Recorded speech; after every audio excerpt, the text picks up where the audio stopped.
انسانی حقوق، عوامی حقوق، اس حوالے سے ابھی کچھ دیکھا نہیں ہم نے، اور ہم پہلے سے خدشات کا اظہار کرنے لگ گئے ہیں۔ لہٰذا یہ ایک بھی کوئی مستقبل کا پیش خیمہ ہے، یا یہ کوئی ایسی چیز ہے جو ایسا سرا ہے جو پکڑا نہیں جا پا رہا کہ القاعدہ کا نام لے کے اور داعش کا نام لے کے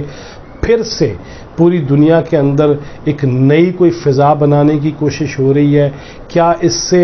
ہم پاکستانی اور پوری دنیا میں بسنے والے لوگ اور بالخصوص مسلمان کیا آگاہ ہیں؟ اگر یہ کوئی سازش ہے، یہ نام لے کے کوئی سازش ہو رہی ہے، یا انفیکٹ اگر کوئی امریکہ پہ حملہ کرنے کا سوچ رہا ہے، ایسے کسی حملے کی، خاص طور پہ ایسا کوئی ملک جس پہ حملہ آور ہوا جائے، اس کی گنجائش موجود نہیں ہونی چاہیے۔ اگر مذاکرات ہو رہے ہیں، اگر دوحہ قطر میں مذاکرات ہو رہے ہیں، اگر مذاکرات کے بعد یا مذاکرات کے نتیجے میں طالبان آئے ہیں، تو پھر تو ایسے حملوں کی کوئی بات اگر کوئی کرے تو اس کو بھی روکنا چاہیے کہ ٹیبل پہ بیٹھ کے مذاکرات کیجیے۔ اسی کشمیر دے اوتے نہیں لڑ رہا ہے، اسی بار بار ٹیبل تے آنے ہیں یار، تسی ساڈے تو زیادہ سیانے ہو۔ ہمارے کشمیر کے اندر دیکھیں نا، سید علی گیلانی کو اس کے تو تدفین صحیح طرح نہیں کرنے دی گئی، لوگوں کو وہاں نہیں آنے دیا گیا، جنازہ نہیں پڑھنے دیا گیا، میت کو ہندوستانی فورسز نے اپنے قبضے میں لے لیا، ہم پھر بھی چپ ہیں۔ دیکھا نہیں ہے کہ ہم تو چاہتے یہ ہے کہ ٹیبل کے ذریعے اور اس پہ بیٹھ کے معاملات ہوں۔ لہٰذا یہ جو کسی ملک پہ حملہ آور ہونا ہے اور کسی گروہ کا حملہ آور ہونا ہے، ایک ملک، ایک ریاست اگر کسی دوسری ریاست کے ساتھ ٹکراتی ہے، اعلان جنگ کرتی ہے، تو اس کی تو سمجھ آتی ہے، لیکن جب گروہ بن کر اور پھر وہ حملہ آور ہوں اور ان کی وجہ سے پوری جو ہے وہ امت مسلمہ کو پریشانی لاحق ہوتی ہے، یا کسی کمیونٹی، خاص طور پہ جو بیرون ملک کمیونٹی کو اگر ہدف تنقید بنا لیا جاتا ہے ان وجہ سے، تو اس سے بھی بچنا چاہیے۔ لیکن واپس آتے ہیں کہ یہ خدشات دوبارہ سے امریکہ کے اندر جو شروع ہوئے ہیں کہ خدا نہ خواستہ کوئی بڑے حملے ہوں گے، اس کی کیا وجہ ہو سکتی ہے؟ کیا ایسی کسی چیز کے پیچھے یہ بھی نہیں وہ بھی نہیں کوئی اور سازش تو نہیں ہے؟ جس طرح ہم 9/11 کے بارے میں بھی سنتے ہیں کہ سازش کہیں اور تیار ہوئی اور ٹارگٹ کچھ اور بن گئے اور حملے کہیں اور ہو گئے، افغانستان ہو، عراق ہو، اینٹ سینٹ بجا کے رکھ دی گئی۔ لہٰذا ایسے معاملات پہ ہماری مذہبی قیادت کو بھی سوچنا چاہیے، علماء کو بھی سوچنا چاہیے، حکومت وقت کو بھی سوچنا چاہیے، اور اسلامک امہ جو ہے اس کے جو لیڈر ہیں، ویسے رہی روئی کوئی نہیں، OIC کا بس نام ہی ہے، لیٹر پیڈ ہی ہے، بس اس پہ جو مرضی لکھ کے دے دیا جائے۔ لیکن اس ساری صورتحال کے اندر کیا ہم یہ سمجھنے کی صلاحیت رکھتے ہیں کہ معاملات کدھر جا رہے ہیں؟ اور خاص طور پہ اگر یہ ذبیح اللہ مجاہد صاحب کا ہی ٹویٹ ہے اور امارت اسلامیہ کے جو ترجمان ہیں انہی کا ٹویٹر ہے، انہی کا اکاؤنٹ ہے، اور اس سے اگر یہ کہا گیا ہے تو یہ سمجھنے کے لیے کافی ہے اس خطے کے اندر کہ ایسے معاملات میں الجھاؤ نہ پیدا کیا جائے۔ اور شاید یہی وہ سازش ہے جو پاکستان میں بھی جان بوجھ کے صحابہ کرام رضوان اللہ علیہم مجمعین کی شان میں گستاخی کر کے اپنی حدت اور شدت اور اپنی حرارت اور اپنی بقا اور اپنے معاملات کو چیک کیا جاتا ہے کہ ہم ابھی بھی کس قدر جان مار سکتے ہیں اور ہمارے پیچھے کتنی آوازیں بلند ہو سکتی ہیں۔ لیکن یہ جتنے بھی فرقہ موجود ہیں، جتنے بھی فرقے موجود ہیں، اس میں دیوبندی ہیں، اہل حدیث ہیں، بریلوی ہیں، اہل تشیع ہیں، ان کی قیادت کو پھر سے سوچ لینا چاہیے۔ اگر یہ معاملہ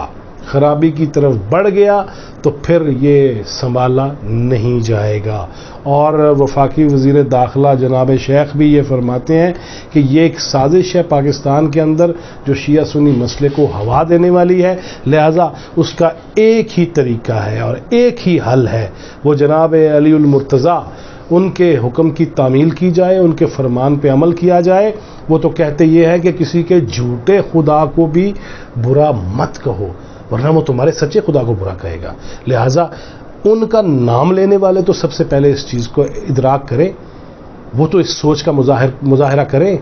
وہ تو اس عمل کو آگے بڑھائے اور پھیلائے، اور اپنی جو کمیونٹی ہے اس کے اندر بھی یہ پھیلائے، اس قوم کے اندر بھی یہ پھیلائیں کہ کہ صحابہ کرام کی توہین نہ کی جائے، ان پہ زبانیں لمبی نہ کی جائیں، ان کے بارے میں ہرزہ سرائی نہ کی جائے، ان کی شان میں گستاخی نہ کی جائے، وگرنہ یہ معاملہ خدا نہ خواستہ پھیل گیا تو اس کے اثرات انتہائی بھیانک ہوں گے۔ اور پھر یہ جو معاملہ ابھی ہے نا کہ جی ایران کے اندر کوئی اہل سنت کوئی وزیر نہیں ہے اور طالبان بھی نہیں رکھیں گے کوئی منسٹر، یہ معاملہ پاکستان میں بھی شدت اختیار نہ کر جائے، لہٰذا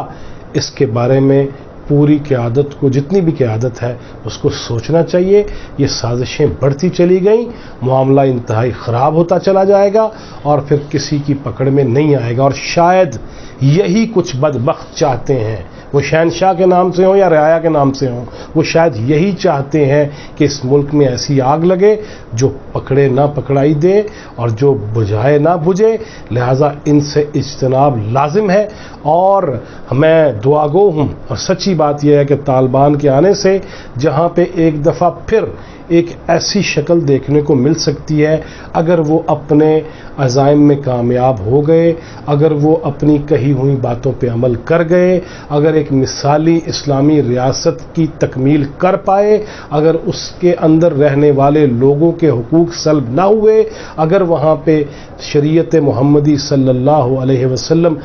کا نفاذ ہوتا ہے اور اس کے تحت لوگ خوشحال ہوتے ہیں، ایک دوسرے کی عزت نفس بحال رہتی ہے، ایک دوسرے کا خیال رہتا ہے، تو پھر یہ ایک ایسی ماڈل اسلامک سلطنت ہوگی جس کی مثالیں دنیا کے دیگر مذاہب والے ممالک بھی دیا کریں گے۔ لیکن اگر سازشیں ایرانوں آئیاں، ہندوستانوں آئیاں، ادھر سے آئیں ادھر سے آئیں، اور اگر ان کو ناکام بنانے کی کوشش کی گئی تو پھر اس کے اثرات بھی پوری دنیا میں پھیلیں گے اور پاکستان میں سب سے زیادہ شدت سے اس کے اثرات آئیں گے۔ لہٰذا ہمیں چاہیے یہ کہ طالبان کے جب تک ان کی حکومت کے قیام کے بعد جب تک معاملات ہم نہیں دیکھ لیتے ان پہ تنقید نہ کی جائے، بلکہ دعا کی جائے کہ اللہ انہیں ہمت دے اور وہ اسلام کا صحیح چہرہ دنیا کے سامنے لا سکیں۔ رہ گئی گل وہی، اب آپ نے کمنٹس دینے ہیں لیکن گالاں شلانا دینا میں تو دساں، مینوں آپ بڑیاں گالاں آندیاں جے، مینوں حدیثاں بھی آندیاں، آیتاں بھی آندیاں، کچھ لوگ کہتے ہیں مجھے صحیح نہیں آتی لیکن جہو جہاں بھی آندیاں ہیں، اللہ معاف کرے، میں اس طرف نہیں جانا چاہتا۔ حوصلے سے برداشت کر، نہیں تو پاس کر، نہ ویخ یار، تیری مہربانی ہے، کیوں ٹائم ضائع کرنا ہے، ڈیٹا بھی ضائع کرنا ہے۔ اللہ تعالیٰ ہمارے حال پہ رحم کرے اور ہمیں واقعی حقیقی معنوں میں حق بات سمجھنے، اس پہ عمل کرنے اور دوسروں تک پہنچانے کی توفیق دے۔ Till next video.